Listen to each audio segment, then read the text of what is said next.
on va commencer cette soirée sur le thème de l'occultisme. Alors, je précise, c'est un enseignement.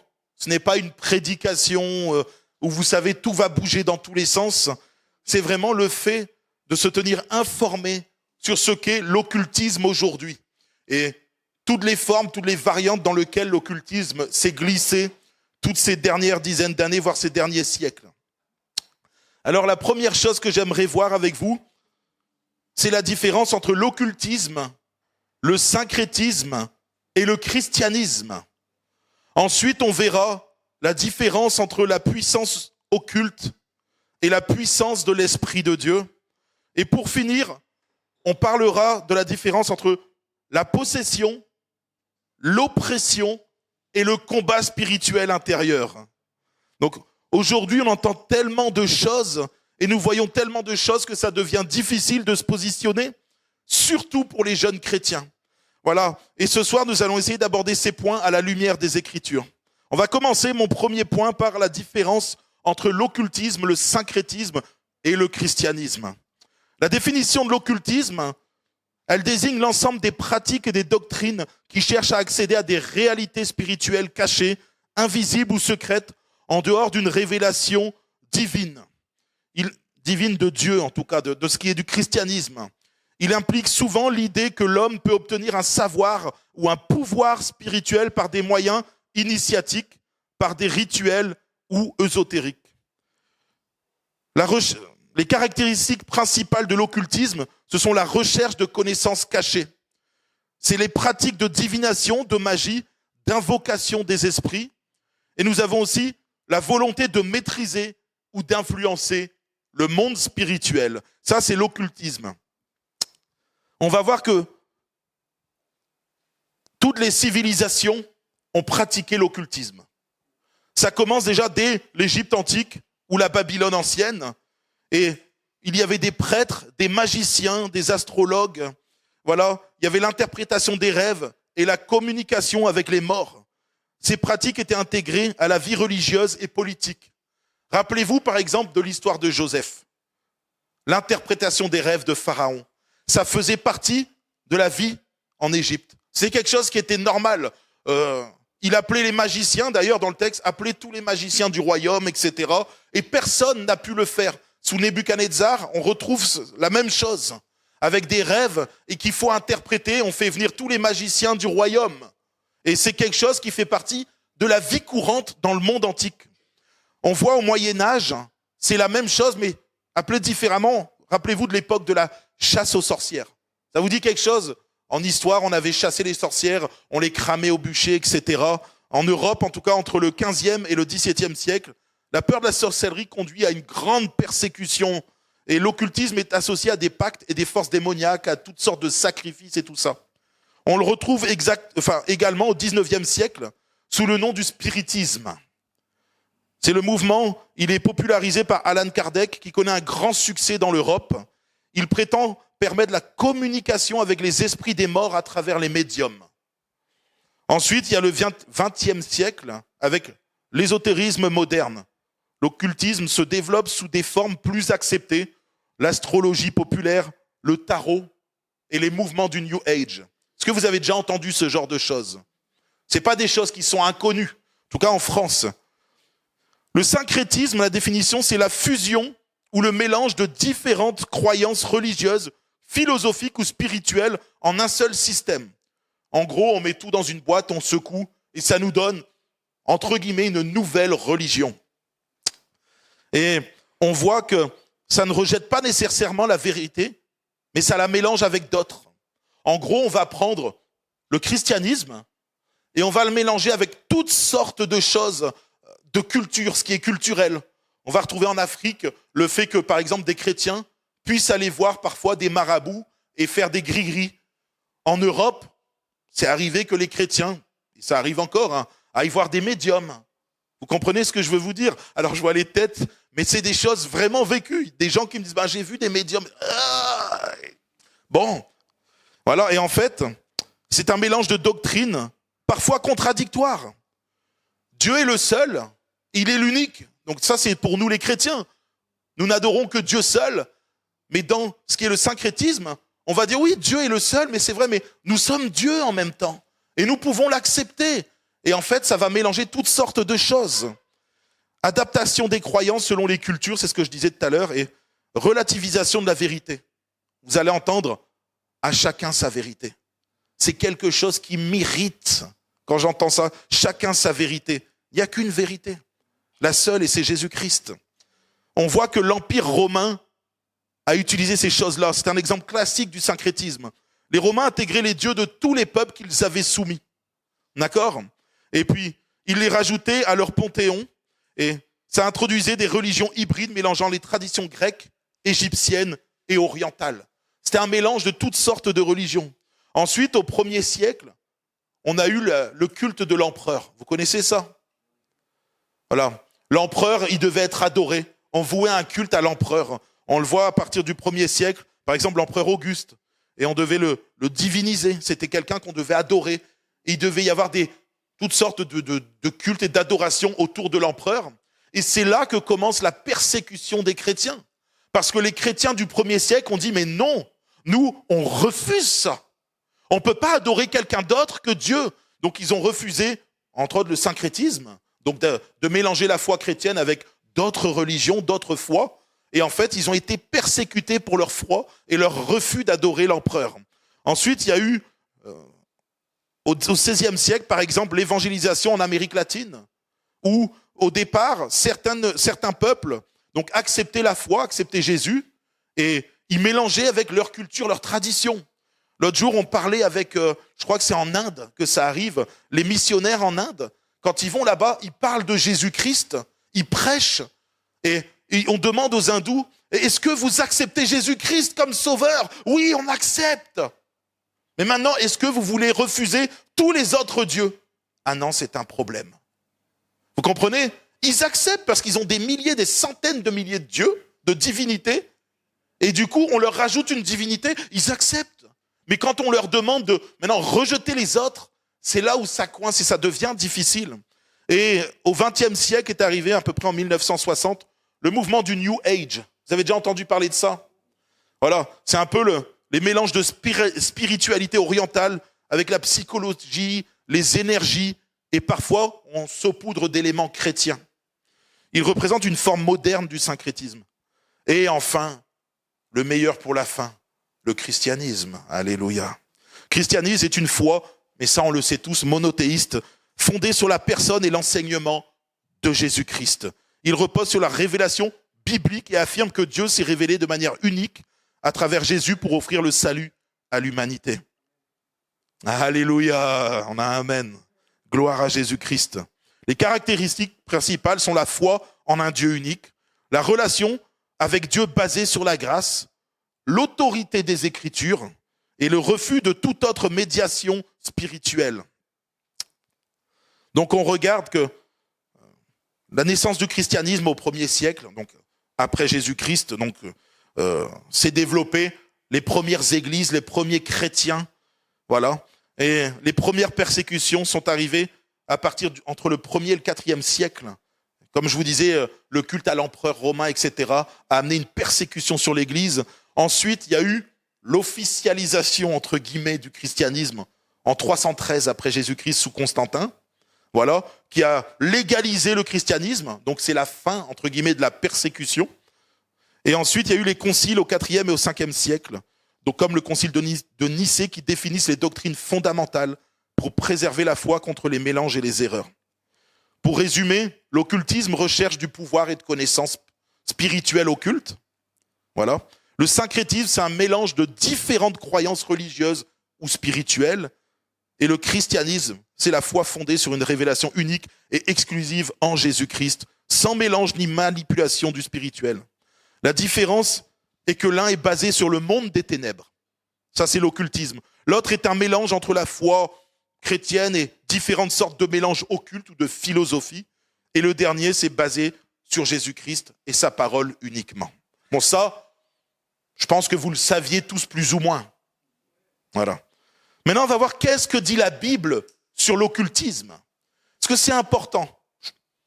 En général, je dis bien en général, les chrétiens Je vois tous les anciens, les aînés, ou les expérimentés dans la foi, on va dire ça. Pour vous, ce que je vais dire, c'est quelque chose de normal, on le connaît.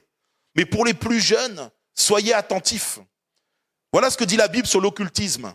Donc tout ce qui est voyant, etc. Dans Deutéronome, au chapitre 18, à partir du verset 9 à 12, Dieu nous dit, lorsque tu seras entré dans le pays que l'Éternel, ton Dieu, te donne, tu n'apprendras point à imiter les abominations de ces nations-là, qu'on ne trouve chez toi personne qui fasse passer son fils ou sa fille par le feu, sympa, personne qui exerce le métier de devin, d'astrologue, d'augure, de magicien, d'enchanteur, personne qui consulte ceux qui évoquent les esprits ou disent la bonne aventure, personne qui interroge les morts, car quiconque fait ces choses est en abomination à l'Éternel, et c'est à cause de ces abominations que l'Éternel, ton Dieu, va chasser ces nations devant toi.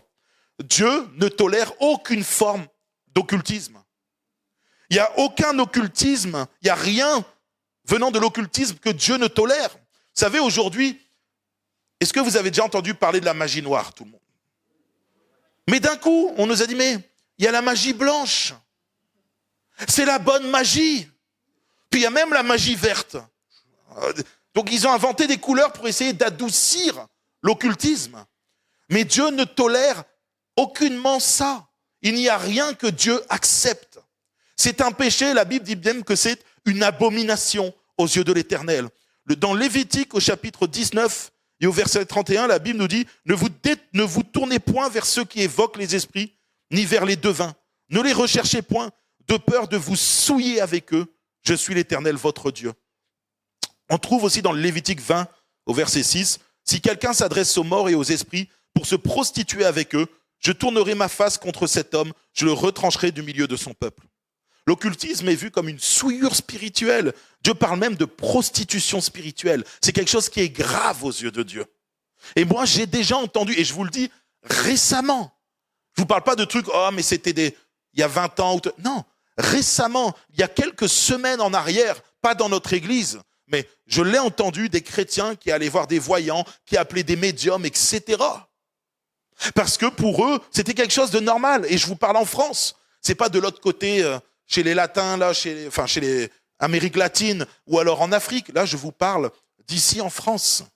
Nous avons des chrétiens qui ne connaissent pas ça et qui vont et qui pratiquent ce qu'on appelle l'occultisme, ou en tout cas, qui vont vers des gens qui pratiquent l'occultisme. Alors pour les plus jeunes et pour ceux qui nous suivent, c'est un péché. Vous ne pouvez pas vous tourner vers ces choses-là. Ne le faites surtout pas. Parce que vous allez ouvrir des portes qui parfois sont compliquées à refermer. Dans Ésaïe, chapitre 47, versets 12 et 15, la Bible nous dit « Reste donc avec tes enchantements et avec ta multitude de tes sortilèges, auxquels tu t'es fatigué dès ta jeunesse. Peut-être pourras-tu en tirer profit, peut-être deviendras-tu redoutable. Tu es fatigué à force de consulter. Qu'ils se lèvent donc et qu'ils te sauvent, ceux qui partagent le ciel, qui observent les étoiles, qui annoncent d'après les nouvelles lunes ce qui doit arriver. Voici, ils sont comme de la paille. Le feu les consume, ils ne sauveront pas leur vie des flammes. Ce ne sera pas du charbon dont on se chauffe, ni un feu auprès duquel on s'assit. Tel sera le sort de ceux que tu te fatiguais à consulter. Et ceux avec qui tu as trafiqué dès ta jeunesse se disperseront chacun de son côté.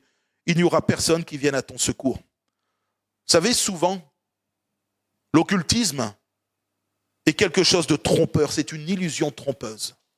Et toutes les personnes qui se tournent vers l'occultisme, souvent pensent qu'ils ont à y gagner. Ils pensent que c'est quelque chose qui va les faire grandir, qui va les faire réussir. Et c'est en partie vrai. Vous savez, toutes les stars, les politiciens qui se tournent vers le monde de l'occultisme, souvent on entend « Ah, il a vendu son âme au diable, etc. » On a fait un enseignement avec la jeunesse justement sur certaines stars qui publiquement ont dit ces choses-là. On les voit en vidéo lors de reportages dire « Oui, moi, j'ai trafiqué et puis maintenant j'ai un démon en moi. » Et ils donnent même des noms aux démons et ils disent que c'est ces démons qui produisent leur musique, etc. Et aujourd'hui, c'est devenu, dans certains pans de la société, quelque chose de courant, de faire appel aux esprits, aux morts, etc. Et au départ, c'est une réalité. Au départ, il y a comme un succès, comme une réussite. Ils vont commencer à réussir. Le diable, il est malin. Vous savez, il arrive, il te fait miroiter les choses, mais c'est toujours un piège. Et ces gens vont se plonger dans l'occultisme et au bout d'un moment, ils vont être piégés, bloqués. Et quand ils vont se rendre compte qu'ils ont fait une grave erreur, quelque chose qu'il ne fallait pas faire, c'est trop tard. Ils ont créé un pacte, ou alors ils se retrouvent possédés, etc. Ah, on en parlera après. Mais en tout cas, il faut aller voir l'origine des choses pour savoir ce qui est bon ou pas. C'est important parce que nous, souvent, c'est une bonne question. La question, c'est est-ce que le yoga, c'est de l'occultisme ou pas? Il faut aller voir l'origine du yoga. Il faut aller voir l'origine des choses pour savoir ce qui est bon ou pas. D'accord? On en reparlera. Mais c'est intéressant comme question. Alors, que dit la Bible sur le syncrétisme? Parce qu'on a vu ce que dit la Bible là sur l'occultisme. Mais dans Exode, au chapitre 20, au verset 3, la Bible dit « Tu n'auras pas d'autre Dieu devant ma face ». Dans Deutéronome, chapitre 6, verset 5, « Tu aimeras l'Éternel, ton Dieu, de tout ton cœur, de toute ton âme et de toute ta force ». Je pense que ces deux textes sont assez clairs et très connus dans le milieu chrétien. Dieu ne partage pas sa gloire. Il veut une relation avec lui qui est totale, exclusive. Dieu refuse le mélange. Josué, chapitre 24, versets 14 à 15, nous dit « Maintenant, craignez l'Éternel et servez-le avec intégrité et fidélité. Faites disparaître les dieux qu'ont servi vos pères de l'autre côté du fleuve et en Égypte, et servez l'Éternel. Et si vous ne trouvez pas bon de servir l'Éternel, choisissez qui vous voulez servir, ou les dieux que servaient vos pères au-delà des fleuves, ou les dieux des Amoréens dans le pays desquels vous habitez. Moi et ma maison, nous servirons l'Éternel. » Dans ce texte-là, Dieu nous amène à un choix.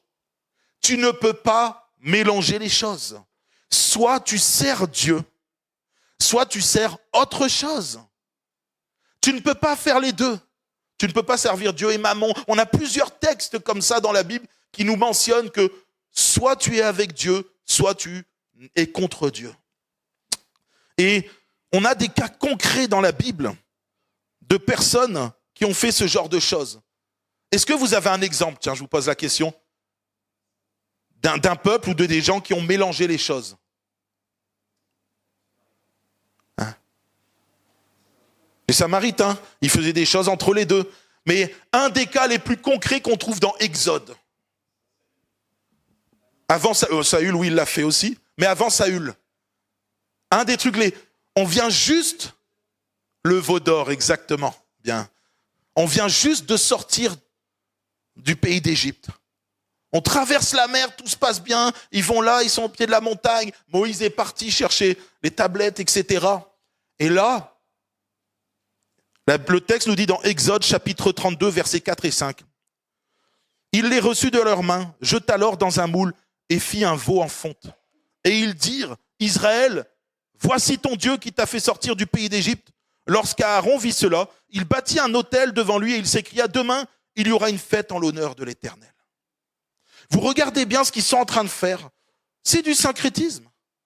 On mélange de Dieu et en même temps de tout ce qui se passait en Égypte. Il faut savoir que culturellement, le peuple d'Israël vient de sortir d'Égypte et tout ce qui est fait là, ils le font, écoutez bien, en l'honneur de l'Éternel.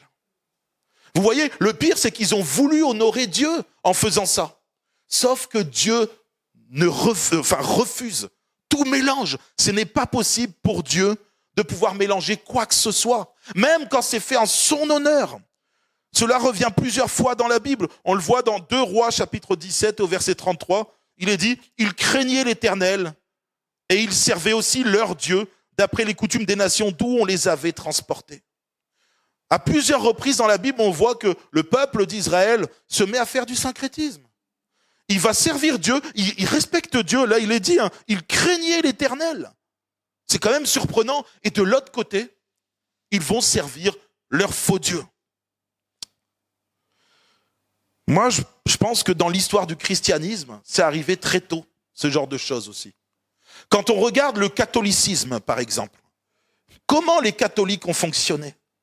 Quand Constantin vient, etc., et tout ce qui se passe derrière dans cette période, ils vont reprendre toutes les nations qu'ils ont soumises à l'Empire romain et ils vont faire un mélange entre le christianisme et les dieux qui étaient adorés dans les peuples qu'ils avaient conquis et soumis.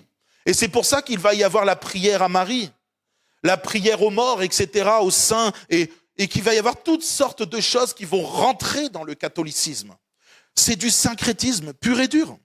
Et quand on le voit dès la Genèse, dès l'Exode, Dieu refuse ça. Donc ce qui se passe, c'est que c'est arrivé très tôt dans le milieu de l'Église. Il n'a pas fallu 1000 ou 1500 ans pour qu'il y ait une déformation des choses, mais très tôt, cela est arrivé. Jérémie va dire, au niveau du syncrétisme, par sa prostitution criante, Israël a souillé le pays. Elle a commis adultère avec la pierre et le bois.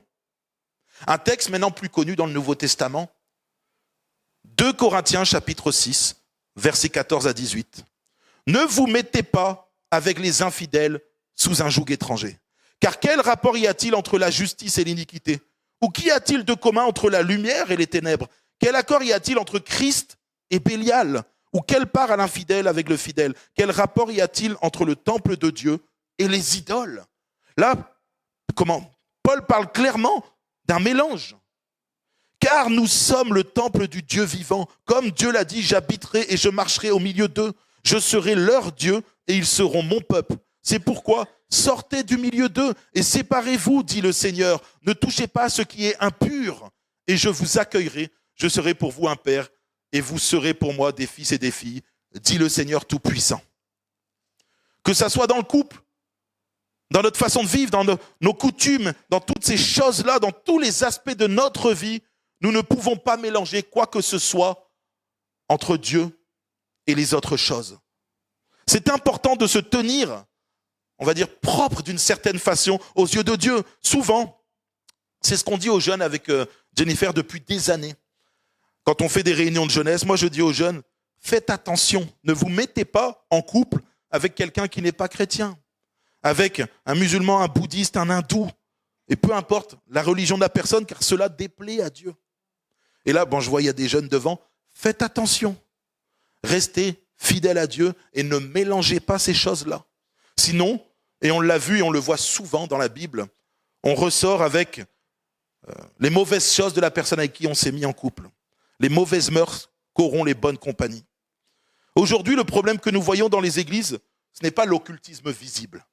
Parce que aujourd'hui, il faut être honnête, si je vous amène un sorcier ici, qui ici va accepter le sorcier? Ouais, on est d'accord, personne. Si vous le voyez faire des trucs, on va lui dire allez dehors au nom de Jésus, sors d'ici. Voilà. Vous êtes d'accord avec ça, hein? Mais aujourd'hui, le danger, il n'est pas frontal comme ça, il est subtil. Il est insidieux. Je me rappelle d'un pasteur de notre mouvement, par exemple, qui est venu et il est excellent, ce pasteur. Il était dans l'occultisme avant. Il s'appelle Bruno Astier. C'est vraiment un bon pasteur. Je vais essayer de l'inviter là bientôt. Et c'est un homme qui a côtoyé tout ce monde de l'occultisme avec la sorcellerie et toutes ces choses-là. Et vous savez, un jour, il fait une prédication et il nous explique ce que c'est. Vous savez, quand on dit « étendez vos mains vers la personne et priez pour lui ». Vous avez déjà vu ça? On dit, allez, mettez vos mains comme ça et priez. Allez, on va prier pour Olivier. Étendez tous vos mains pour Olivier. Et puis, on prie. Et en fait, et ce pasteur-là, il explique que ça, c'est quelque chose qu'il pratiquait dans le monde de l'occultisme.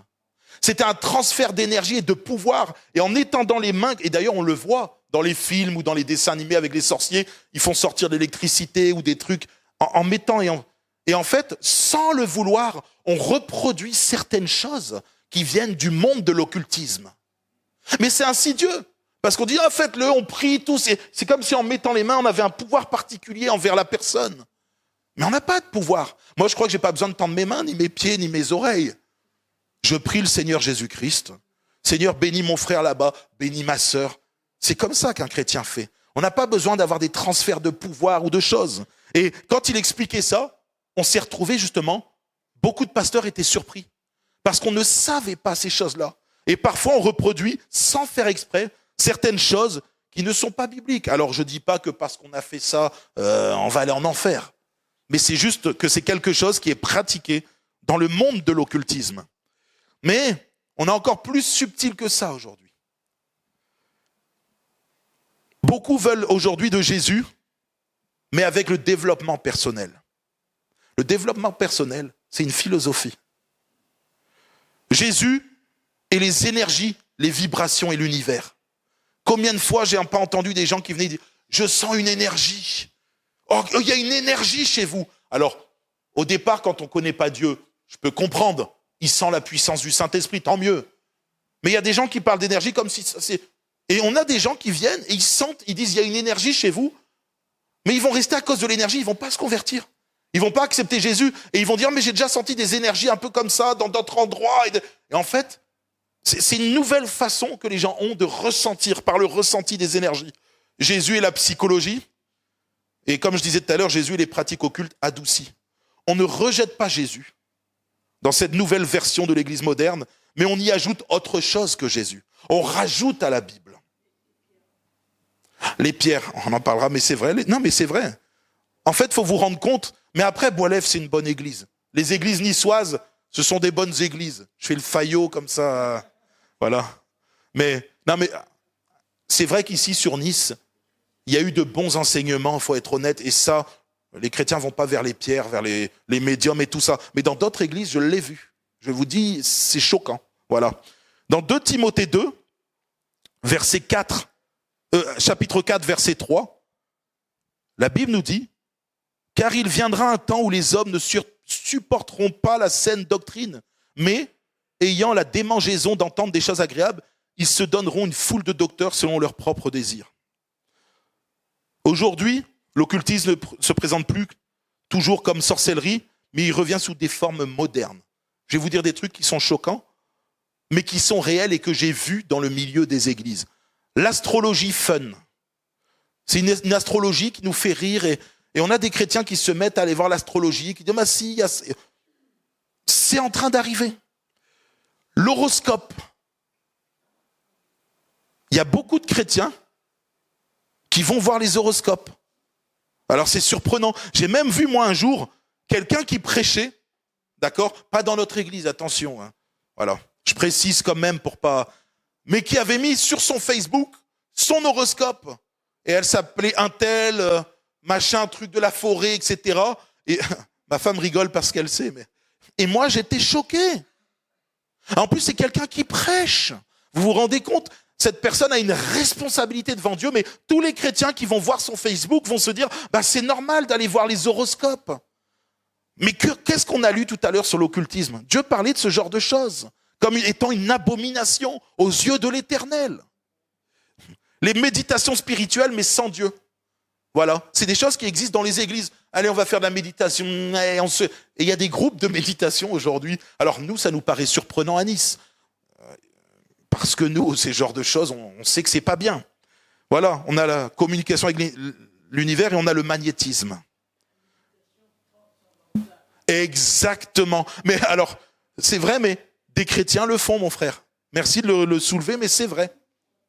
Et les magnétiseurs. On a des chrétiens qui vont voir des magnétiseurs et après ils viennent et ils essayent de... Alors, c'est des choses qui sont vécues. Ils viennent au-dessus de ta jambe et ils disent, bon, ils te touchent pas, ils disent, voilà. Et ils font des choses et ils imitent les magnétiseurs. Et après, ils saupoudrent de Jésus, mais ils essayent de guérir de la même façon, comme si eux, ils avaient une sorte de pouvoir. Vous comprenez ce que je veux dire? Ces choses-là sont un péché devant Dieu. Je ne parle pas de l'imposition des mains, attention. Je parle des choses qu'on imite comme les magnétiseurs. On ne touche pas, on essaye de... Comme si on avait un pouvoir. Nous ne pouvons pas faire ces choses-là. Pour nous, les chrétiens, c'est un danger parce que c'est des choses qui sont déjà dans notre église, dans nos églises. Nous ne pouvons pas imiter le monde de l'occultisme. Et sans le faire exprès, nous reproduisons ces choses-là. Après, mais ça j'en parlerai la prochaine fois, mais une génération influencée par les émotions. Aujourd'hui, on laisse le ressenti se mélanger à la foi chrétienne. Et moi, j'ai vu des gens, quand ils ne ressentaient pas la présence de Dieu, tu sais, des frissons, c'est qui? C'est Stéphane Minger, le pasteur, quand il est venu. Il dit, oh, j'ai senti un courant d'air. Bon, il a rigolé, moi je l'aime énormément, mais il a raison. Parfois, il faut qu'on ressente absolument Dieu. Il faut qu'on ait et on sent des choses et puis on se laisse à moitié rentrer dans une sorte de transe d'émotion émotionnelle. Mais c'est pas de Dieu tout ça. Dieu peut se ressentir, ça je suis d'accord, mais c'est pas que ça. Et c'est pas de façon mystique. Des fois on sent la présence de Dieu. Vous savez quand le Saint-Esprit descend sur l'église, vous le sentez. Ça arrive quand même ici, rassurez-moi. Voilà. Mais des fois on sent l'Esprit de Dieu, mais on le sent. Et c'est quelque chose de bon, de paisible, ça nous renouvelle, ça fait du bien, mais on rentre pas dans une transe où, vous comprenez ce que je veux dire? On n'est pas dans une émotion, alors je dis pas que l'émotion est mauvaise, attention. Il faut faire attention. C'est pas mes propos, mais il faut faire attention que nos émotions ne prennent pas le dessus sur la foi et sur le reste. Voilà. Une puissance sans la vérité. On veut aujourd'hui la puissance, on veut les manifestations de Dieu, on veut des expériences avec Dieu, mais en ôtant toute vérité. Il n'y a pas longtemps, j'ai eu le cas où des gens sont arrivés, voilà, sans aucun fondement biblique, se sont mis à proclamer des choses, mais ce n'était pas de Dieu. Et quand tu dis la vérité, ça se passe mal. Quand tu dis les choses, les gens ne veulent plus. Quand les gens vivent aussi leur vie avec une vie qui n'est pas à la gloire de Dieu, que tu vas les reprendre dans une non. Si tu veux être béni, tu dois marcher en conformité avec la parole de Dieu. Les gens ne l'acceptent plus. Ils ne veulent plus de la vérité. Ils veulent, on va dire, les bénédictions de Dieu sans en payer le prix. Le prix, c'est une vie de consécration, une vie de fidélité, d'obéissance à sa parole. On transforme le message de la vérité, le message tout court de la parole de Dieu, la sainteté, et on en fait autre chose. On l'adoucit pour que cela soit devenu acceptable aux yeux des personnes à qui l'on prêche. On ne parle plus de repentance de ces choses-là. Et on transforme, on travestit le message de l'évangile. Du coup, on a des gens qui sont là, qui ne se convertissent jamais. Ils sont là, ils sont dans l'église et ils vivent des sensations, ils ressentent des choses, mais leur vie ne change pas. Romains chapitre 12, verset 2, « Ne vous conformez pas au siècle présent, mais soyez transformés par le renouvellement de l'intelligence, afin que vous discerniez quelle est la volonté de Dieu, ce qui est bon, agréable et parfait. » Ce n'est plus l'Église aujourd'hui qui va influencer le monde, mais sans s'en rendre compte, c'est le monde qui commence à influencer l'Église. Et on se retrouve avec des églises influencées par l'occultisme, par la philosophie du monde, par les cultures du monde, plus que par Jésus-Christ. Quelle tristesse. Dans Jacques chapitre 4, verset 4, Jacques dira « L'amitié du monde est inimitié contre Dieu ». Le vrai combat spirituel aujourd'hui, excusez-moi, il est contre le compromis, contre le mélange et contre les fausses doctrines. On appelle ça du syncrétisme. Cet après-midi, je parlais avec une sœur et je l'ai vue, elle me suit. Sois bénie ma sœur, elle me donnait un témoignage. Elle était dans une église et elle me disait qu'elle avait quitté son ancienne église parce que le pasteur validait les relations hors mariage pour garder son public. Et c'est en ça qu'on peut adoucir l'évangile. C'est en ça qu'aujourd'hui, on travestit la parole de Dieu. Pourtant, elle est claire. Toutes ces choses-là sont vues comme du syncrétisme. Ce n'est pas seulement ce qui est occulte, mais c'est aussi ce qui est spirituel ou philosophique ou même sociétal qui est mélangé à la foi chrétienne. Et aujourd'hui, nous trouvons toutes ces choses-là dans les églises modernes. Je finirai avec ce dernier verset pour ce point-là, où Jésus dira « Trouverai-je encore la foi quand je reviendrai ?» C'est une question sincère. La véritable foi, celle qui n'a pas de mélange, celle qui n'a pas de compromis, celle qui ne laisse pas les émotions prendre le dessus sur la parole de Dieu.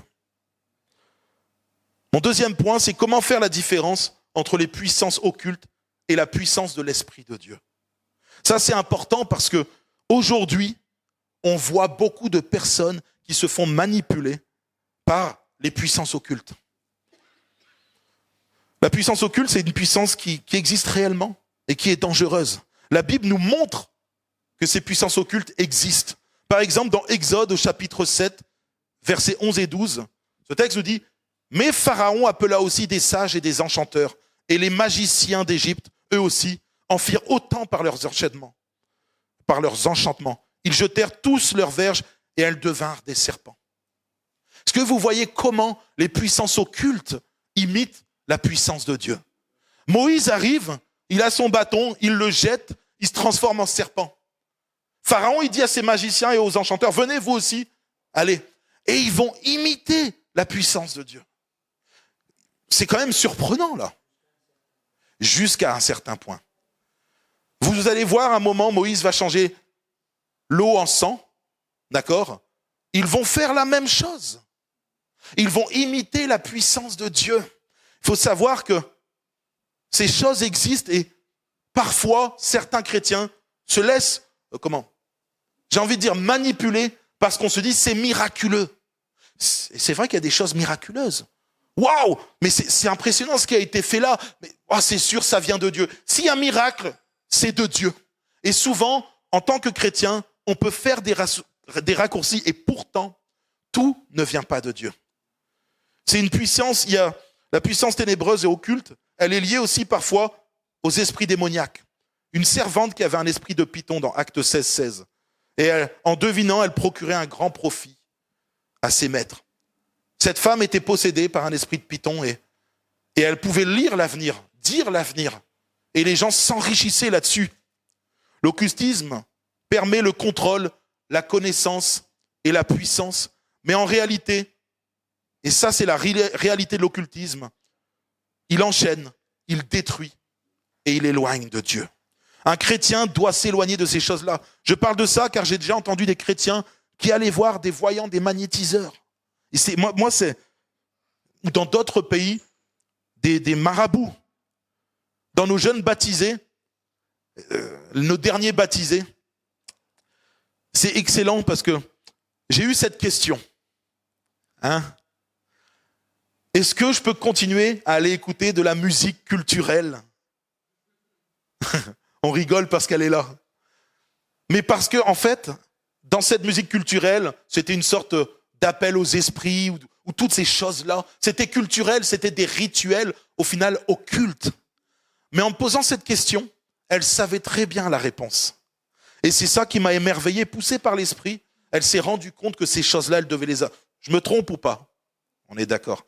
Poussée par l'esprit, elle s'est rendue compte que c'était pas bien et d'elle-même, elle est venue me poser la question et elle dit, mais je sais, mais je demande quand même.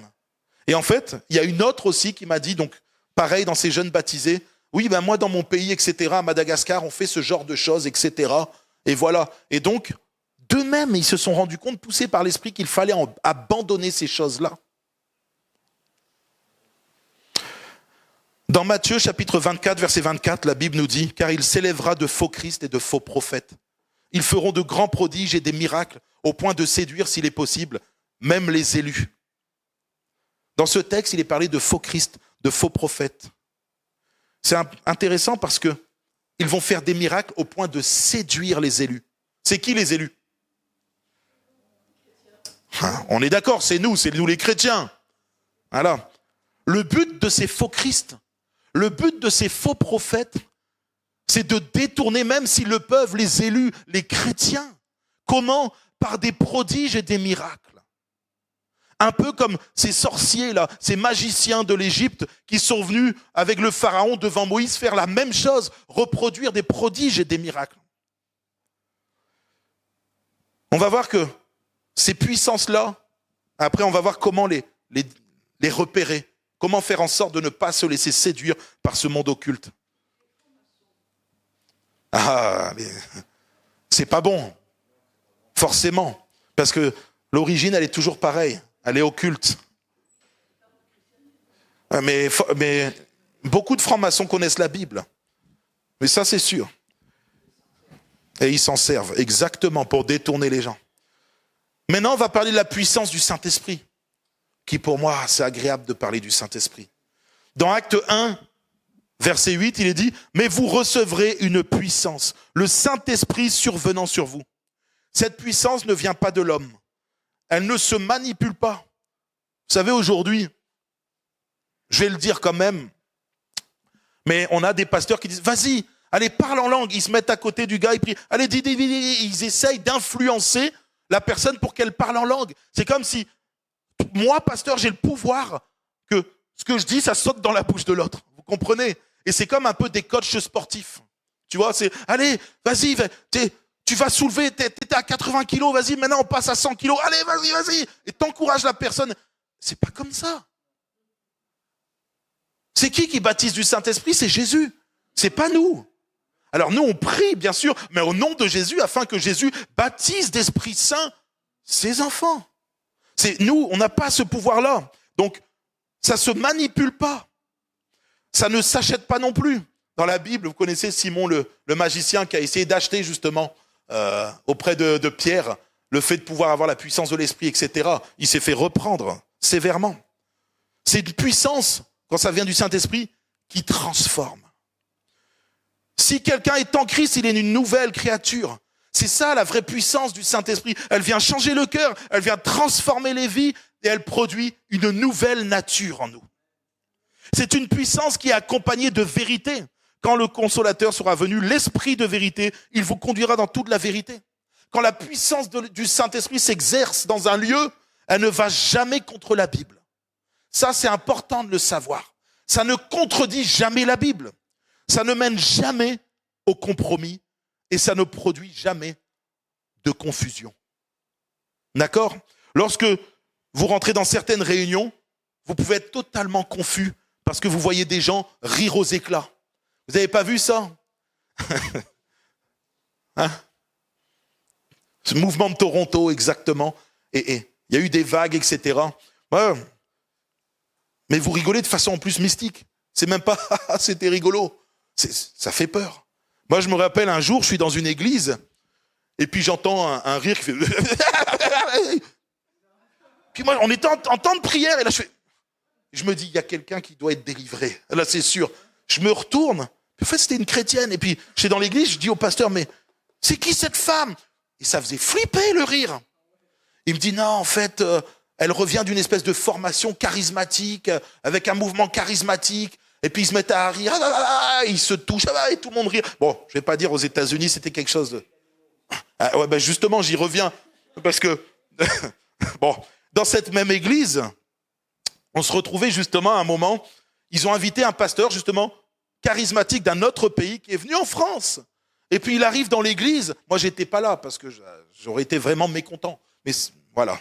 Et alors, il y a des gens, ils se sont mis à faire la poule dans l'église. Il faisait comme s'il picorait par terre. D'autres, il faisait le serpent. Mais quelle folie. Samy qui dit oui. La problématique, c'est que les gens pensent que c'est ça, la vie de l'esprit. C'est ça, la puissance du Saint-Esprit. Mais moi, je suis désolé. Ceux qui font ça, regardez bien systématiquement, tous ces pseudo-pasteurs, pseudo-prophètes, pseudo-apôtres qui font des choses de ce style-là, dites miraculeuses, ils se glorifient eux-mêmes. C'est pour montrer qu'ils ont une puissance avec l'esprit, qu'il y a quelque chose d'exceptionnel, mais ça met une confusion et une pagaille. Et il y a même dans cette histoire un pasteur qui est tombé à la renverse. Moi, je me suis dit, mais c'est pas possible. Qu'est-ce que c'est que cette histoire ? Et ça a amené, vous savez quoi ? La confusion dans cette église. Ça sert à quoi ces choses-là ? Et bizarrement, tous ceux qui produisent ces choses-là, ah ouais, ça les glorifie eux-mêmes. Puis il y a des gens qui vont dire « Waouh, quelle puissance !» Ils transforment les gens en poules. Excusez-moi, c'est la risée, exactement. Donc, il y a une différence entre la puissance du Saint-Esprit et la puissance du monde occulte. La puissance du Saint-Esprit, quand elle s'exerce, elle est là pour glorifier Dieu et Jésus-Christ. Elle est là pour libérer les captifs, pour les guérir les malades, définitivement. Vous savez, moi, il y a des gens qui reviennent, ils viennent de certaines églises et c'est une réalité. Ils disent, j'ai été délivré, mais je reviens, j'ai besoin d'être délivré encore. Et en fait, ils prennent un abonnement à la délivrance. C'est pas logique. Quand la puissance de Dieu intervient, tu es délivré. Moi, j'étais alcoolique et drogué. La puissance de Dieu est venue, elle s'est abattue sur moi, quelqu'un a prié. J'ai été libéré de ça. Les addictions étaient brisées au nom de Jésus. Et ça a changé, ça a transformé ma vie. C'est pas quelque chose où je suis obligé de le faire régulièrement tous les 10 jours. Et vous savez quoi ? Quand c'est occulte, il y a un lien qui s'installe dans ta vie. Il y a quelque chose qui n'est pas bon. Regardez dans la Bible le possédé de Gadara. Quand Jésus s'en occupe, qu'est-ce qu'il est dit ? Il est libéré et il revient dans son bon sens. Ce n'est plus le même homme.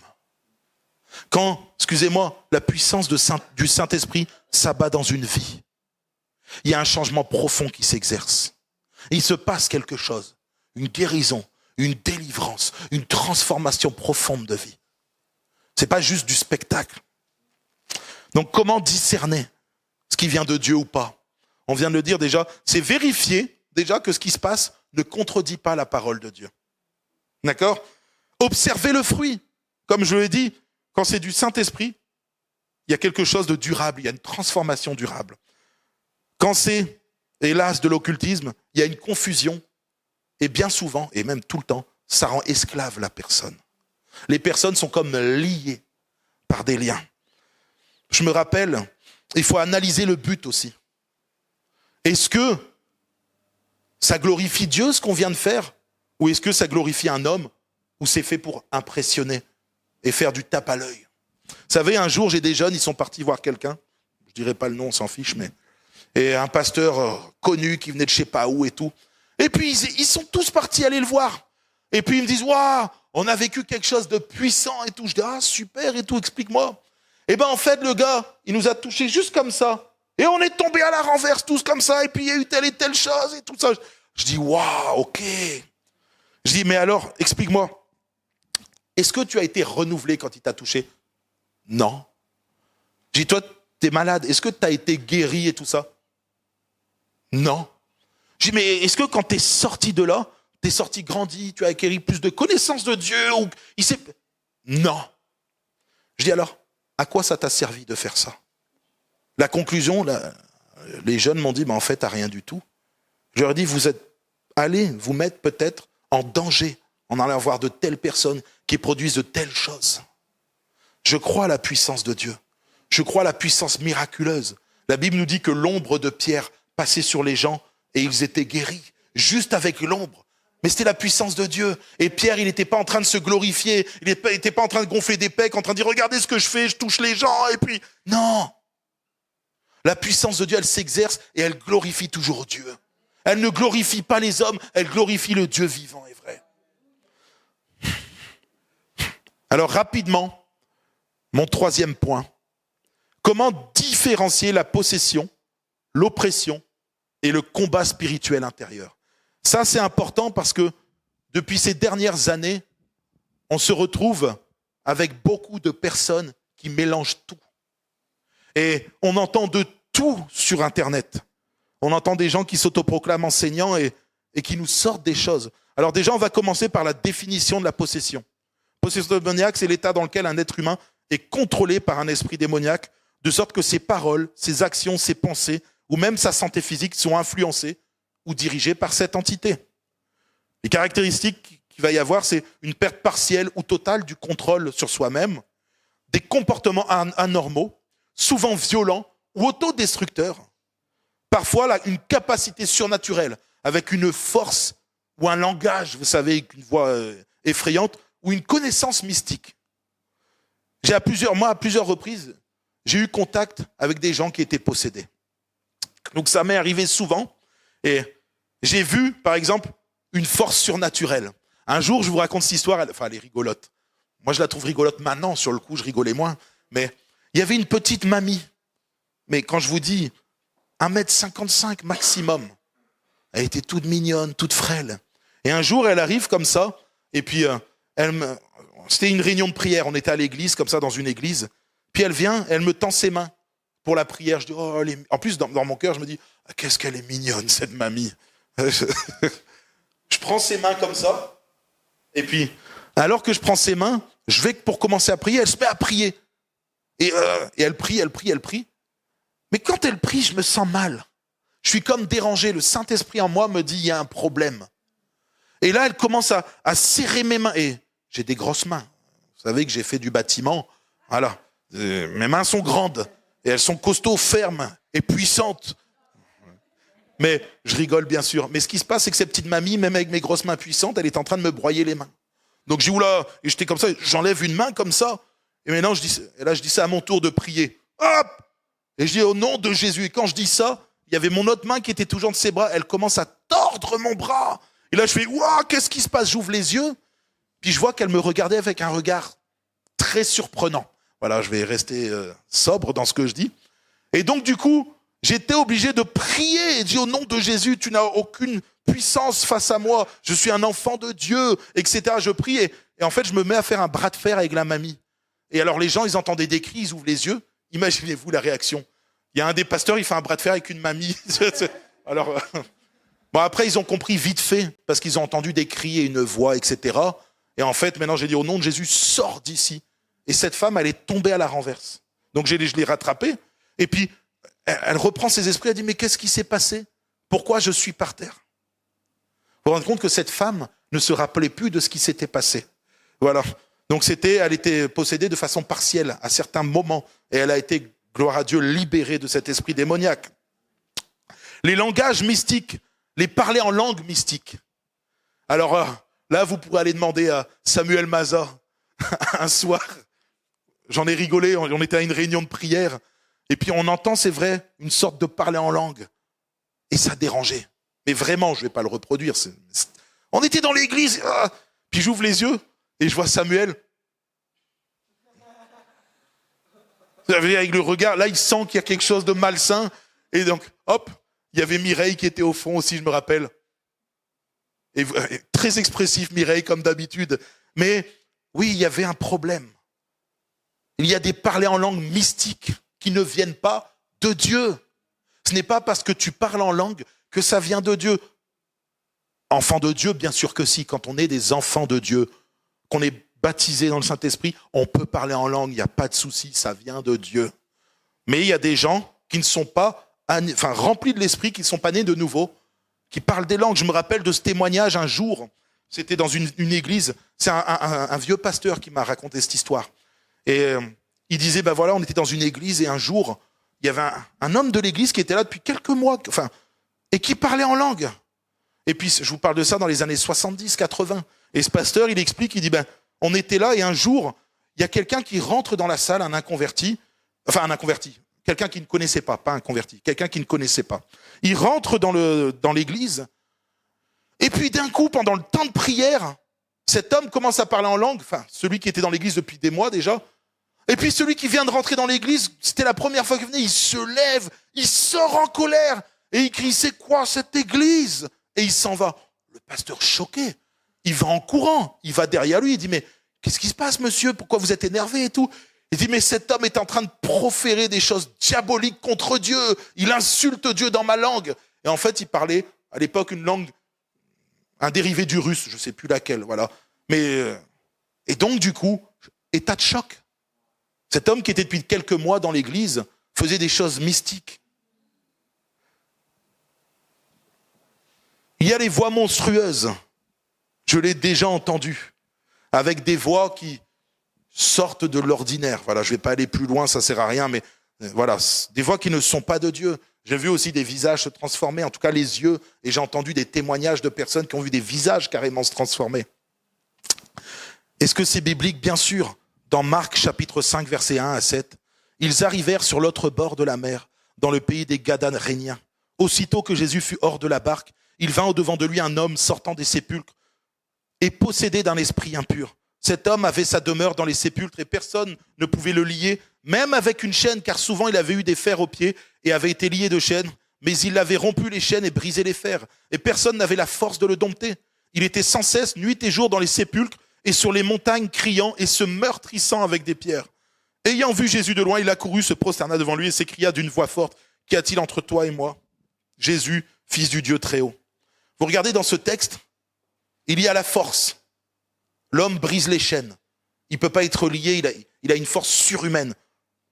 La possession du corps. Quelqu'un normalement constitué ne vivrait pas au milieu des tombes, dans les sépulcres. Vous êtes d'accord? La voix hors du commun, parce que là, il s'écria d'une voix forte. Le terme utilisé pour décrire forte ici en grec signifie une voix hors du commun, une voix qui dépasse l'ordinaire, qui n'est pas ordinaire, avec une grande intensité. D'accord? Ça, je l'ai vu également. Quelqu'un de possédé n'a pas le contrôle, en tout cas, de fois partiel ou parfois même total de sa vie. C'est l'esprit impur, c'est l'esprit démoniaque qui contrôle sa vie. Soit à des moments, ça j'ai déjà vu, par certains moments ça se révèle, ou parfois c'est tout le temps. Il y a des gens qui sont constamment possédés. Là en tout cas c'était le cas de cet homme. La différence maintenant avec l'oppression, c'est une influence démoniaque externe. Elle n'est pas à l'intérieur de nous, elle est extérieure à notre corps, à nous, mais la personne conserve sa volonté et son contrôle. D'accord ? La Bible en parle. Dans 2 Corinthiens chapitre 12, verset 7, Paul va dire « Et pour que je ne sois pas enflé d'orgueil à cause de l'excellence de ces révélations, il m'a été mis une écharpe dans la chair, un ange de Satan pour me suffleter et m'empêcher de m'enorgueillir. 3 fois j'ai prié au Seigneur de l'éloigner de moi, donc cet ange de Satan, et il m'a dit « Ma grâce te suffit, car ma puissance s'accomplit dans la faiblesse. » Je sais qu'ici on a essayé de dire « Oui, mais c'était peut-être qu'il était malade, il devait peut-être avoir... Bon, l'écharpe dans la chair, c'était peut-être ses yeux, c'était peut-être une maladie. » En tout cas, moi, sans extrapoler. Vous savez que j'aime pas extrapoler. Je lis juste le texte. Il est dit qu'il y avait un ange de Satan qui lui suffletait, voilà, et qu'il a demandé à Dieu de l'éloigner. Et Dieu lui a dit non. Il y a des choses parfois surprenantes. Et on pourrait voir ça comme une oppression, quelque chose d'extérieur. Paul n'était pas possédé. C'était Paul, rempli de l'esprit, un homme de Dieu remarquable. Mais il y avait des oppressions et des combats. Job, l'histoire de Job. Job n'était pas possédé. Mais le diable s'est acharné contre lui, une oppression extérieure, venu détruire sa famille, il est venu le rendre malade, etc. Waouh, quelle violence! Et Paul dira dans Éphésiens 6, verset 12, « Car nous n'avons pas à lutter contre la chair et le sang, mais contre les principautés, contre les autorités, contre les dominations de ce monde de ténèbres, contre les esprits méchants dans les lieux célestes. » Ici, l'apôtre Paul explique que les attaques spirituelles, elles existent réellement. Elles sont là, tout le monde a déjà vécu des attaques. Moi, j'ai même, parfois, je me rappelle d'un soir où, dans la journée, j'avais été dans une famille et il y avait quelqu'un qui était possédé dans la famille. Et puis, dans cette famille, j'ai amené quasiment tout le monde au Seigneur. Je leur ai prêché l'évangile, ils se sont tous plus ou moins convertis, sauf une, la fameuse, hélas. Peut-être que maintenant, Dieu a touché son cœur, je l'espère, mais... Et le jour où je mets les pieds dans cette famille, et je prêche l'évangile, j'étais content. En plus, j'étais un peu insouciant parce que j'allais souvent tout seul chez les gens comme ça. Et ben en fait, je rentre le soir à la maison et là, je ressens comme une oppression, quelque chose d'extérieur. Il y en a qui disent « Ah, c'est les paralysies du sommeil. » Non, moi je sais ce que c'était. J'ai ressenti cette puissance démoniaque comme quand quelqu'un est possédé et que j'allais chasser un démon. Et j'ai ressenti cette même présence dégoûtante. Voilà. Et j'ai crié « Jésus !» Et quand j'ai crié le nom de Jésus, elle a disparu. Nous avons des attaques, des oppressions qui sont extérieures à nous. C'est le lot des chrétiens. C'est des choses qui arrivent, mais ce ne sont pas des possessions. Je me rappelle justement, j'aimerais vous dire qu'un chrétien, c'est important, je le dis tout le temps et je le répéterai jusqu'à la fin de mes jours, un chrétien ne peut pas être possédé. C'est une fausse doctrine. C'est faux, c'est un mensonge. Un chrétien peut subir des oppressions qui sont extérieures à lui, ok, mais il ne peut pas être possédé. La Bible dit que nous sommes une nouvelle créature. Les choses anciennes sont passées. Vous vous rendez compte ? La Bible dit que nous avons été libérés, affranchis pour la liberté. Quelqu'un qui est possédé, est-ce qu'il est libre ? On est d'accord ? Non, il n'est pas libre. Alors comment on peut dire qu'un enfant de Dieu peut être enchaîné alors que la Bible nous dit que Christ nous a affranchis pour la liberté ? Nous sommes une nouvelle créature, les choses anciennes sont passées. Un chrétien ne peut pas être possédé. Moi, un jour, justement, j'étais invité dans un séminaire, ça a duré plus de 3 heures, donc c'était vraiment plus construit qu'aujourd'hui, etc. Et on parlait de l'occultisme, justement, de la possession, ils me posaient des questions. Et je leur dis non, un chrétien ne peut pas être possédé. Oui, mais... Et il y a quelqu'un, il y a une jeune, je me rappelle, qui me sort un témoignage, elle me dit, mais moi, j'ai pris mon baptême. J'ai accepté Jésus et j'ai pris mon baptême. Et puis, 1 an après m'être baptisé, eh ben en fait, j'ai été délivré d'esprit démoniaque parce que j'étais possédé. Alors, je la regarde comme ça, je dis, écoute, il y a un souci dans ton histoire. Elle dit, non, c'est du vécu et tout ça. Je dis, ok. Je dis, mais écoute, après ta délivrance, qu'est-ce qui s'est passé ? Je dis, raconte-moi l'effet, la sensation que tu as eue. Elle dit, j'ai redécouvert la vie différemment. Je me suis rendu compte que j'étais pécheresse, j'ai demandé pardon à Jésus pour mes péchés. Et en fait, tout était différent dans ma vie. J'avais envie de lire la Bible. Elle nous racontait l'expérience de la nouvelle naissance. Elle était née après sa délivrance. Vous vous rendez compte ? Ce n'est pas parce qu'on dit qu'on croit en Jésus qu'on est sauvé. Ce n'est pas le cas. Jacques dira que les démons aussi y croient et ils tremblent. Ceux qui sont sauvés, c'est ceux qui ont décidé de suivre Jésus. De quelle façon ? En renonçant à eux-mêmes et en portant leur croix. Ça veut dire que c'est plus eux qui vivent, c'est Christ qui vit en eux. L'Esprit de Dieu est entré et ils ont été affranchis, libérés de tout esclavage. L'esclavage du péché, l'esclavage d'un esprit démoniaque, c'est terminé. Maintenant, il peut y avoir des combats dans la chair, ça c'est autre chose. Mais face aux esprits démoniaques, c'est terminé. On a lu quel rapport y a-t-il entre Dieu et Bélial, entre la sainteté, etc. Il n'y en a pas.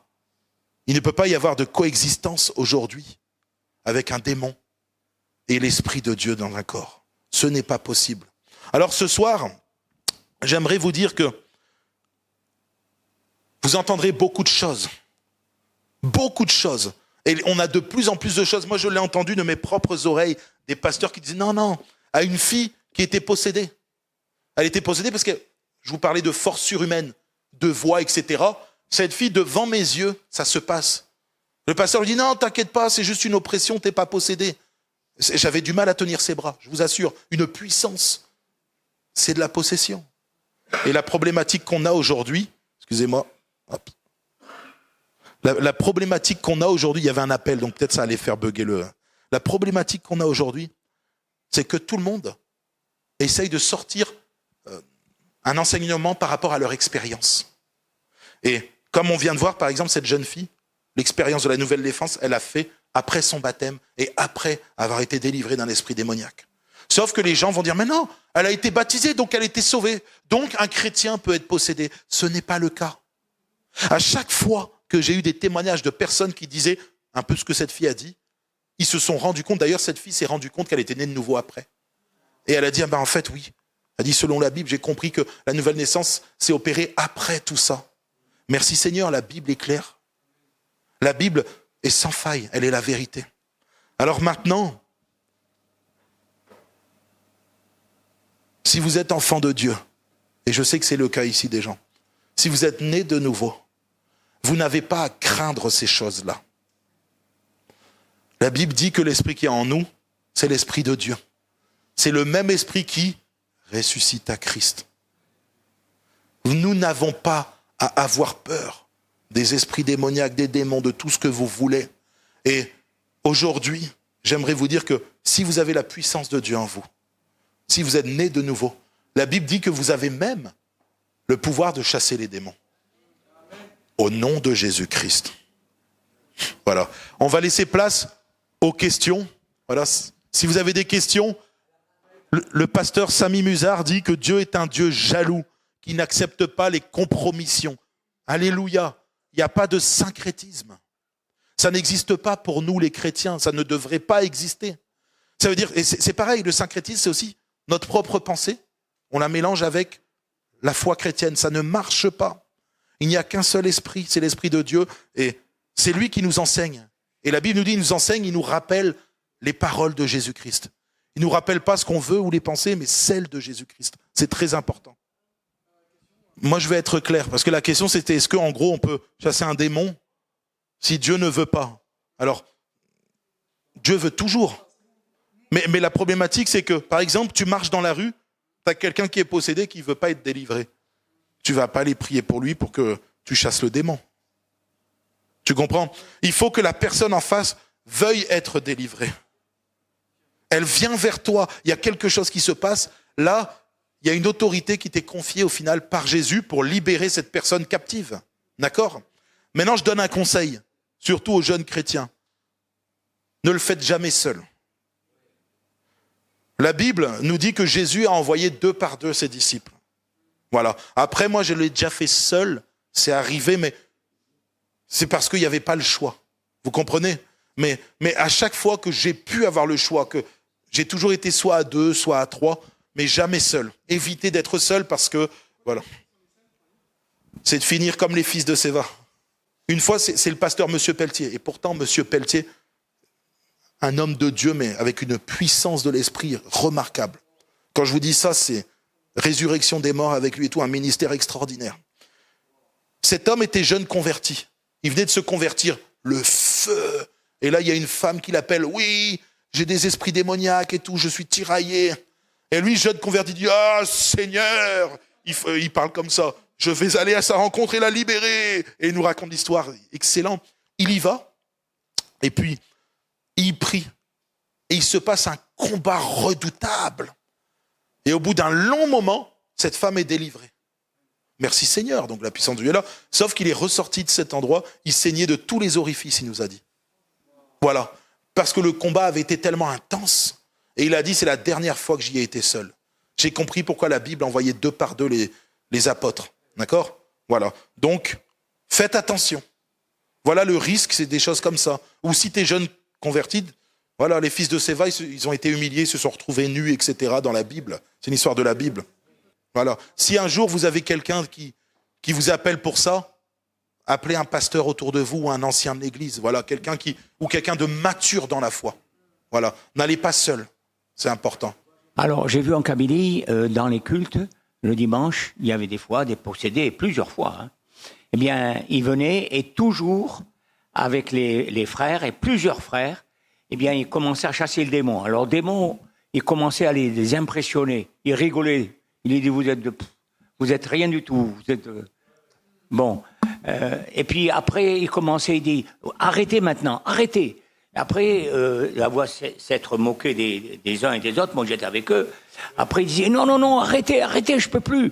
Et après s'être moqué, eh bien, il craignait, il avait peur et tout. Et finalement, il continuait jusqu'à ce qu'il soit libéré. Et quand il s'agissait de femmes, c'était la même chose, mais il y avait 2 femmes, une qui tenait la robe comme cela et une qui tenait... Eh bien oui, parce que souvent c'est des démons impurs. Ah, voilà. Alors, et puis ils chassaient les démons et ils étaient libérés. Libérés dans le culte. Alors des fois, c'est vrai qu'il y avait des cris, il y avait tout cela. Bon, mais c'est connu là-bas, en Kabylie, enfin en Algérie, tout ça, dans le Maghreb, que les gens ont touché au marabout, tout ça, beaucoup de possédés, mais Dieu délivre. Voilà, tout le temps. Alléluia. Oui. Mais c'est vrai, moi j'ai eu des cas où justement, et souvent les démons essayent d'impressionner. En fait, ils essayent de faire peur.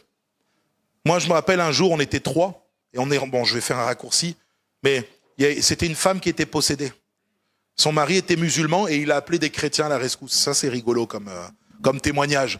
Et donc, quand on rentre, ce démon était en train de sortir des choses obscènes et horribles, à tel point ça m'a irrité. J'ai dit au démon, maintenant tu te tais. J'ai dit, tu arrêtes ça au nom de Jésus.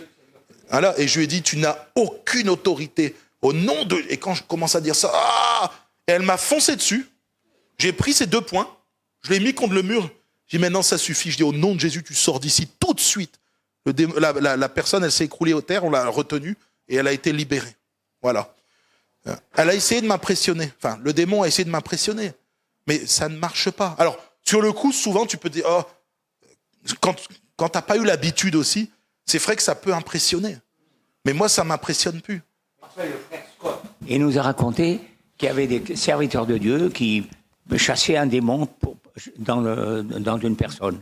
Et la personne a parlé, le démoniaque. Il a dit à un qui était là, j'ai pas peur de toi, Beaubrun.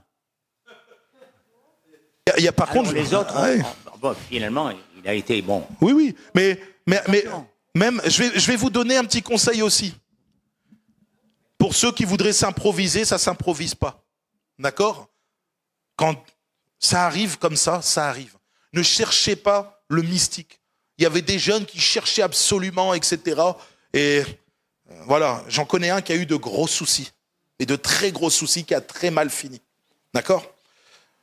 Ce que je veux dire, c'est que un jour, c'est Emmanuel Meinlein, c'est un évangéliste, voilà, très connu dans le monde des évangélistes, et il disait que il faut faire attention avec notre vie.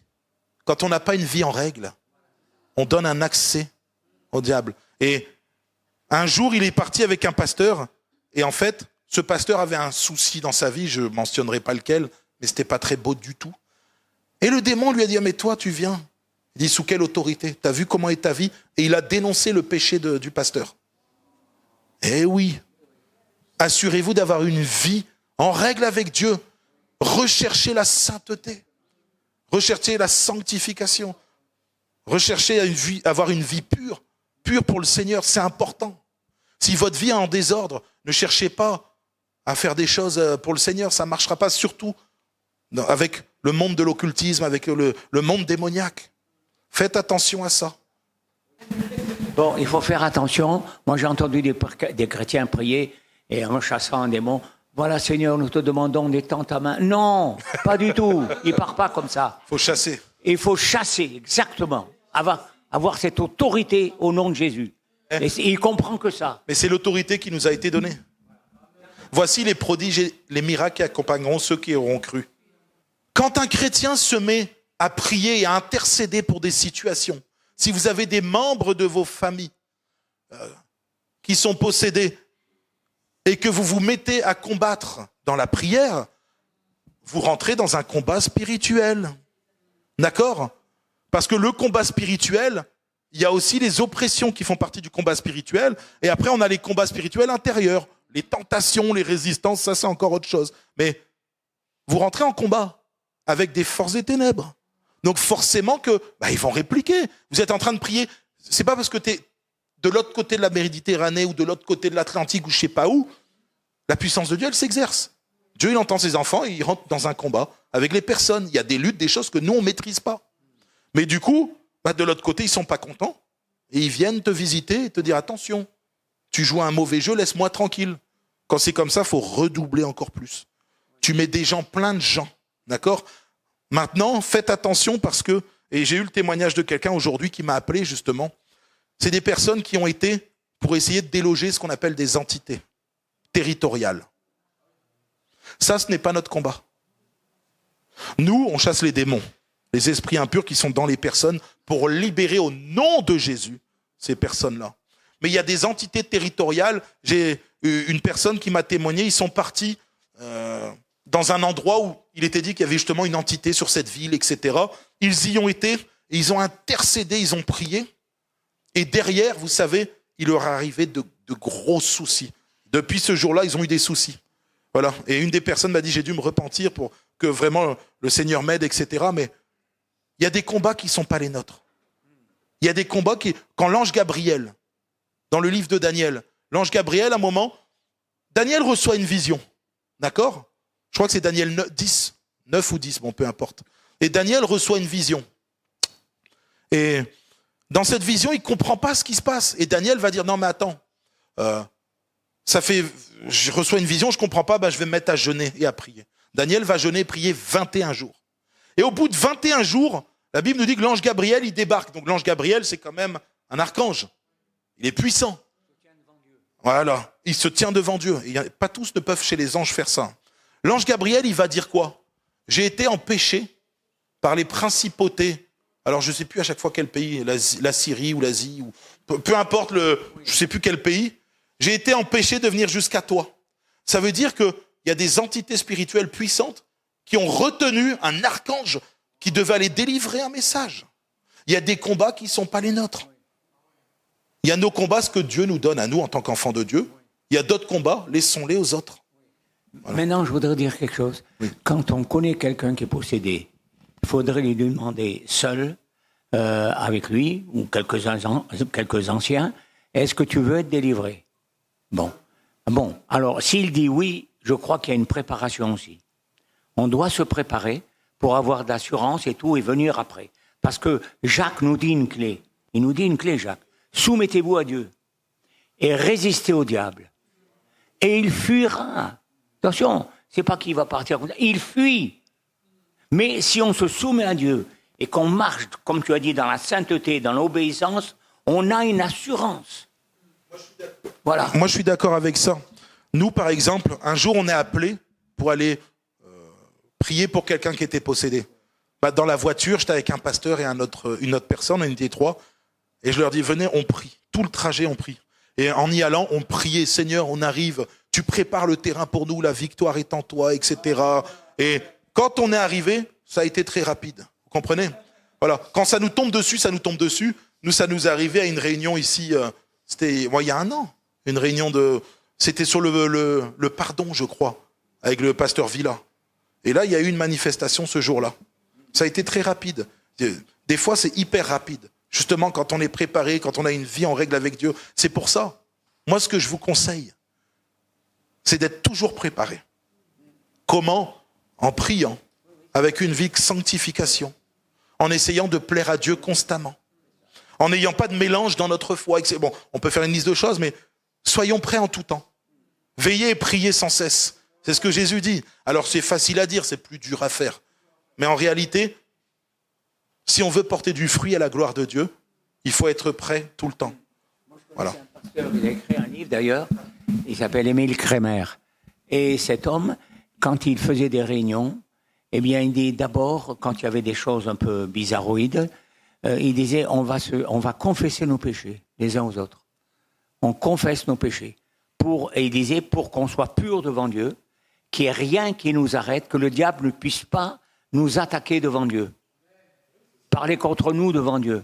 Voilà. Et une fois que tout s'était passé, eh bien, le résultat était positif tout le temps. Et ça marchait. Amen, je suis d'accord avec toi, Samy. Est-ce qu'il y a des questions?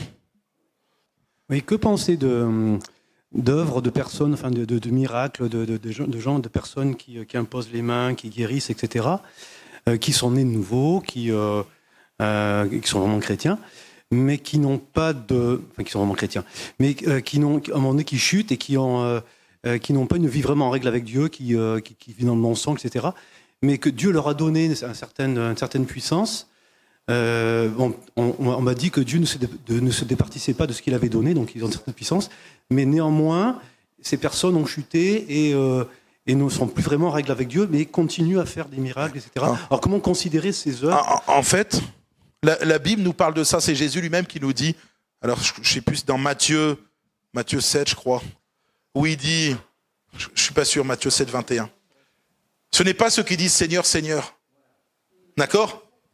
Certains diront, nous avons chassé les démons en ton nom, nous avons guéri les malades en ton nom, et nous avons prophétisé en ton nom, et je leur dirai, allez-vous-en, vous qui pratiquez l'iniquité, je ne vous ai pas connus. En fait, là, tu viens de donner la réponse toi-même dans ce que tu dis. Ils sont tombés, mais Dieu ne se repent pas de ses dons.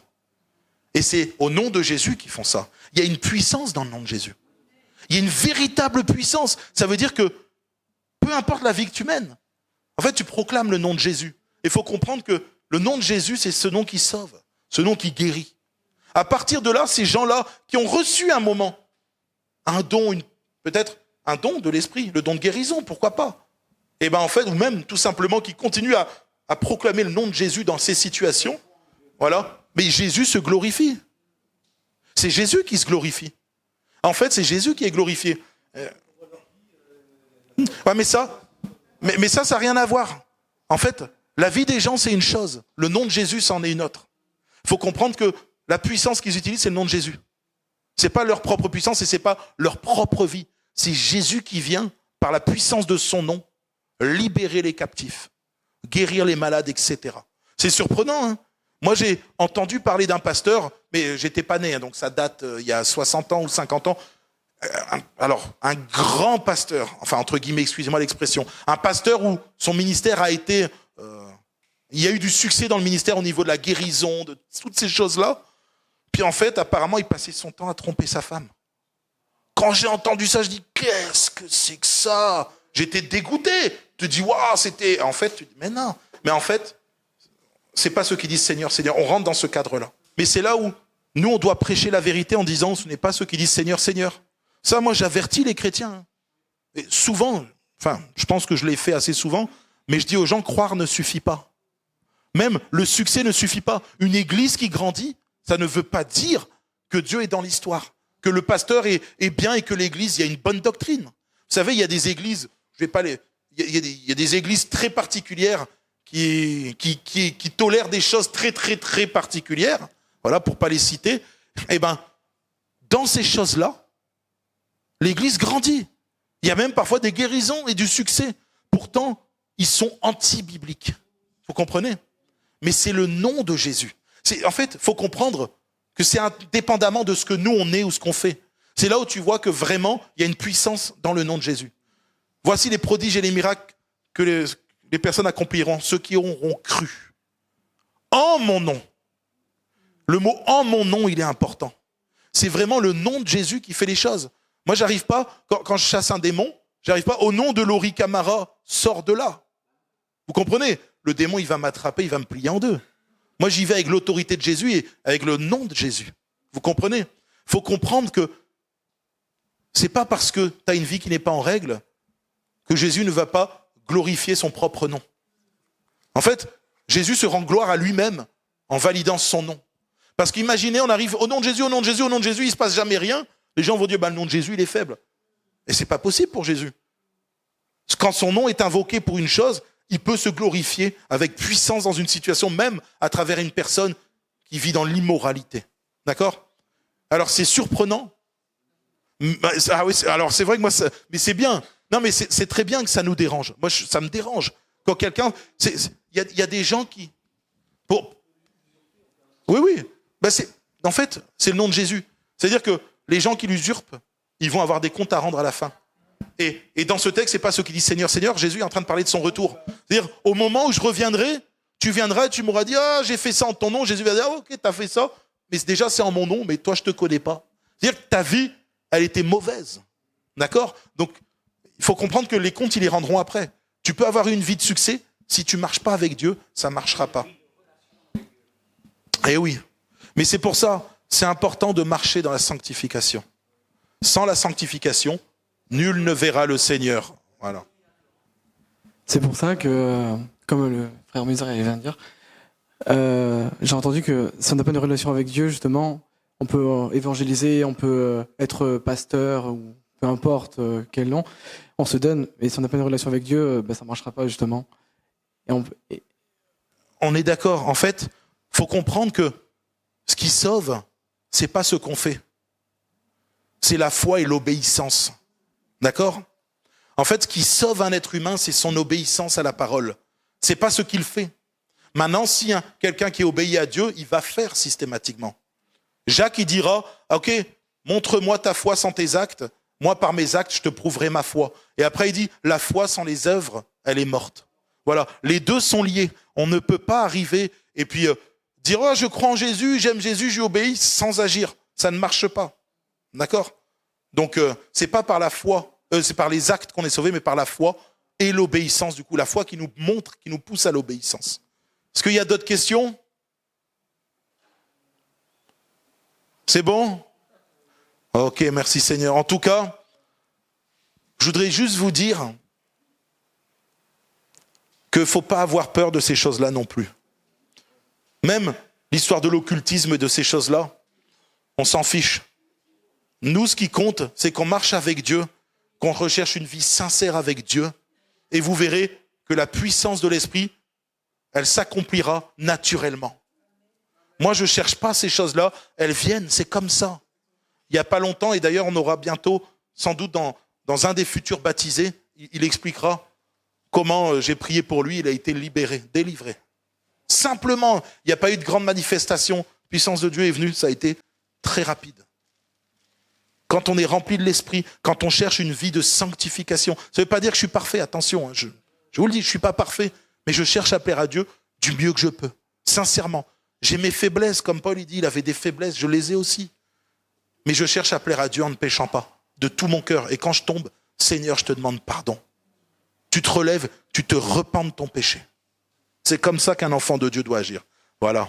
En tout cas, alors je pense que les personnes qui étaient derrière l'écran, et d'ailleurs ça a augmenté, j'avais pas vu, mais les personnes qui étaient derrière l'écran, ils auraient peut-être aimé avoir des questions. Vous pourrez me les poser en off. Voilà. Vous reviendrez, vous m'enverrez des messages si vous avez des questions et j'y répondrai. En tout cas, que le Seigneur vous bénisse. Et puis, nous sommes enfants de Dieu, remplis du Saint-Esprit. Et la victoire est pour nous en Jésus-Christ.